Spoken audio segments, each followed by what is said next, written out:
चोरी की लीला की है। माखन चोरी आप सबको पता है कि भगवान ने की है, इसलिए मैं इस प्रसंग को ज्यादा विस्तार नहीं दूंगा। माखन की चोरी की बस, और माखन की चोरी की तो मटकियां भी फोड़ते हैं, घर से ही शुरुआत कर देते हैं। गोपियों के यहाँ जाते हैं, ग्वालों के यहाँ जाते हैं, माखन की मटकियां छीके पर जो टंगी हुई होती है उनको उतार उतार करके धनसुखा, मनसुखा, श्रीदामा, मधुमंगल, सुमंगल, ये सबको भगवान ने अपनी मंडली में शामिल किया। सबके साथ माखन की चोरी करते।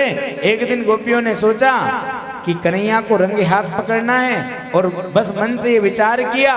और जब कन्हैया का तो रोज का नियम बन गया, एक दिन कन्हैया एक गोपी के घर में माखन की चोरी करने के लिए पहुंचे। गोपियों ने पहले ही पूरा प्लान बना करके रखा था, जैसे ही कन्हैया अपने मित्र मंडली के साथ में अंदर जाएंगे, ऐसे ही हम बाहर से दरवाजा लगा देंगे।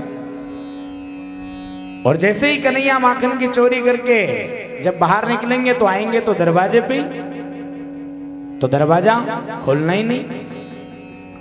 अब बहुत देर तक जब दरवाजा खटखटाया, द्वार खटखटाया, गोपियों ने खोला और पूरे झुंड के साथ में कन्हैया को पकड़ लिया।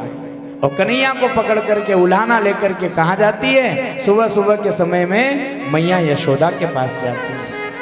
अब मैया यशोदा के पास जब उलाना लेकर के गई तो मैया यशोदा कन्हैया से कहती है, चोरे लाला, अभी तक तो तू घर में माखन खाया करता था, अपने घर में क्या कमी है जो तुझे दूसरी जगह चोरी करने की आवश्यकता पड़ रही है?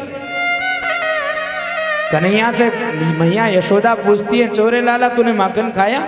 भले गोपियां शिकायत लेकर के आई है, उल्हाना लेकर के आई है, ये कह रही है कि तू माखन की चोरी करता है, बता तूने माखन खाया चुरा करके?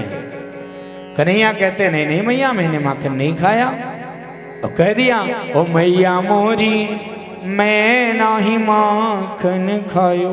एक और से तो बता रहे हैं कि हाँ हाँ मैं नहीं खाया है, लेकिन शब्दों के माध्यम से शब्दों को घुमाते हुए कहते हैं नहीं नहीं मैया, मैं नाही माखन खायो, मैंने माखन नहीं खाया।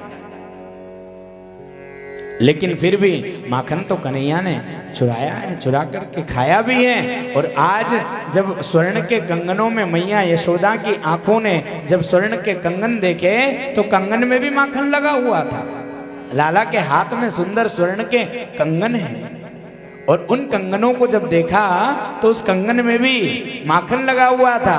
मैया समझ गई, बोले लाला बोल तो रहा है झूठ, लेकिन गोपियां उलाना लेकर के आई हैं, तो गोपियों का उलाना सुन करके मैया यशोदा ने कन्हैया को घर से निकलना बंद कर दिया। और नंद भवन से जब निकलना बंद कर दिया, एक दिन बीत गया, 2 दिन, 3 दिन, 4 दिन, 4-5 दिन जैसे तैसे बीते। और वे ब्रज की व्रजांगनाएं, ब्रज की गोपियां जो कन्हैया को अगर नहीं देखती तो उनका मन नहीं लगता, ऐसी कि वो सारी की सारी गोपियां जो उलाना ले ले करके आई थी, वही गोपियां आपस में इकट्ठी होकर के वापस नंद भवन की ओर आई है। मैया यशोदा से कहती है, मैया आपने तो अपने लाला को घर से निकलना ही बंद करा दिया। बोले क्यों? पहले तो तुम उलाना लेकर के आती हो, शिकायत लेकर के आती हो, और अब वापस आ गई और वापस आकर के कह रही हो, बोले तुमने लाला का घर से निकलना क्यों बंद करा दिया? शिकायत तुमने की, उलाना तुमने दिया, और अब कह रही हो कि लाला का निकलना क्यों बंद करा दिया? बोले ये भी कोई बात होती है? यहाँ पर ब्रज की जो ब्रजांगनाएं हैं, जो गोपियां हैं, वो मैया यशोदा से कहती है कि देखे बिन कान्हा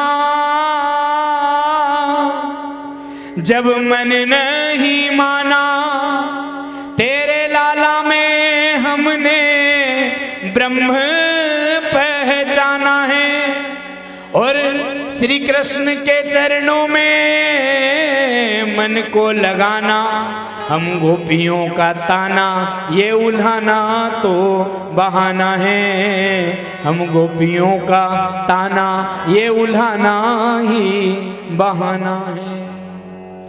बोले मैया ये तो केवल हमारा बहाना है, हम तो केवल यूं ही बोल दिया था, लेकिन मैया ऐसा मत करो, आप लाला को नंद भवन से बाहर निकालना प्रारंभ करो।